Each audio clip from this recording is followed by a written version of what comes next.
Well, starting back, kids are going to be hungry, you're limited on time and need something made and ready to go. That's what I'm giving you in this video with a breakfast, lunch, and snack option. So let's get started. So we're going to make the dough for the snack first. This way we can move it out of the way, let it rise while we do the rest, and then it'll be ready and we won't lose any time since the whole point of this is to be quick and easy. So making our dough is actually really easy. It's 4 ingredients. You don't need hot water. You don't need sugar. We need 5 cups of bread flour, a teaspoon and a half of instant yeast. We've got 2 1/4 cups of cold water, and we're going to add some seasonings. Now we can just add some salt to be simple. Flavor it how you want. If you want, you can add a little honey or whatever. It's not going to mess things up. But then we're going to mix this up. We're going to knead it for about 10 to 12 minutes. We're going to mix it up in some olive oil and then cover this, and we're going to let it sit. Since this is instant yeast, we don't have to let it sit nowhere as long. You can tell it's already starting to swell up. So let's get started with breakfast. And the key to breakfast is these nice big ramekins. The reason being, we're going to actually make them individually in here. And because they have lids with dates on them and they're oven, refrigerator, freezer, microwave, and dishwasher safe, we're able to prep in them, cook, put them in the refrigerator. Go ahead, know how old they are because of the date code. You can grab them, take them with you, or heat them up real quick and eat breakfast on the way out the door, and then throw them in the dishwasher when you're done. I also did butter them up with the melted butter that we have in this butter crock right here. I'll leave links in the description in case you want to grab them for yourself and actually make them the way I am with how big they are. Just know that if you use my links to make any purchases, I do make a commission. Now let's actually show you what breakfast is. So the first thing we're going to do is crack 2 eggs into each ramekin, and then we'll mix them up, put some seasonings in there.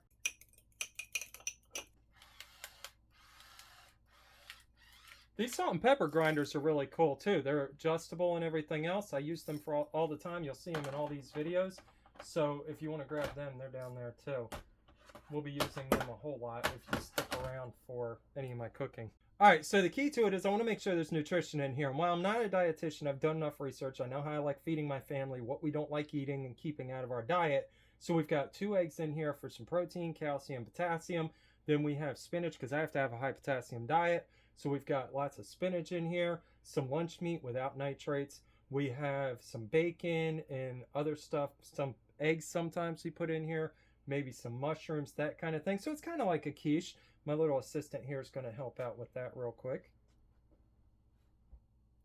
And it does look like she's overfilling it, but it's not. Trust me, when these eggs swell up and the cheese and all that gets blended together, it's actually going to go ahead and push that up and encapsulate everything in there. This is why I said that the nice big ramekins were important, because we pack these things out to the top before they get baked, and they handle it really well.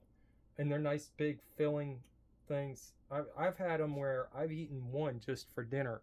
I'll make them, they'll want like 2 of them or something like that, maybe one with some sides, and I can fill myself up with one of them. Now let's put some cheese in. So we're going to put them in there. I found that they work best around 18 to 20 minutes at 350, and we have a countertop oven. Maybe a bigger oven would change that. But for us, that works. And don't put the lids on and stick them in there if you buy these ramekins, because while they can handle heat and cold, you just don't want to put them in there. They're plastic. Since our dough went ahead and rose, we're going to punch it down real quick. You want to take it out, fold it up underneath itself like this, and then we're going to put it back in while we go ahead and bake that stuff. So now we're moving on to the lunch. We kind of had a little mishap, but here's what we got going on. We have this cool little egg slicer that slices all kind of things, strawberries and stuff like that, yet again in the description. But we're going to slice down, make nice, even banana slices. Look at that. But we're going to peel some biscuits open. Works better if you have layered biscuits.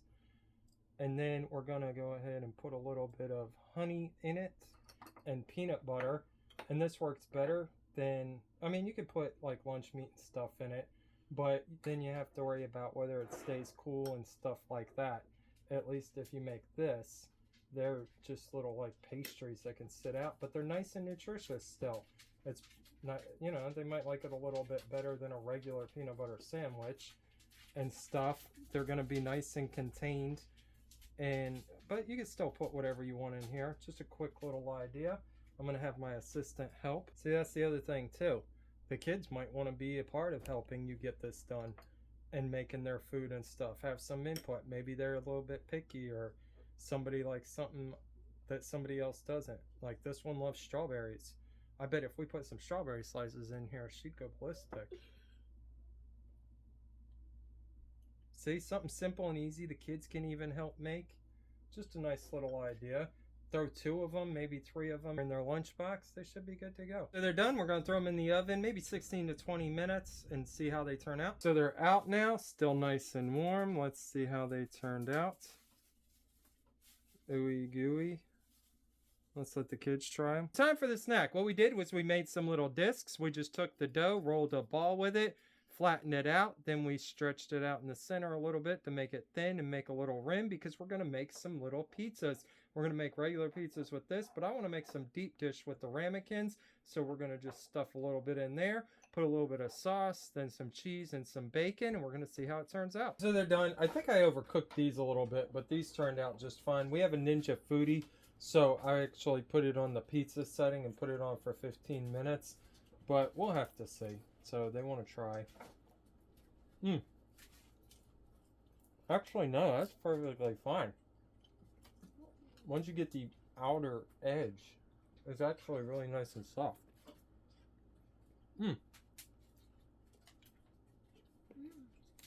could probably put some butter in here to do a deep dish one. Like get that really crusty Chicago style thing going on. So if you want to grab anything like the ramekins or anything, remember I left links in the description. Just know I make a small commission if you use my links to make a purchase, so this is an ad. And if you want to watch any more of the stuff I made, click this right here.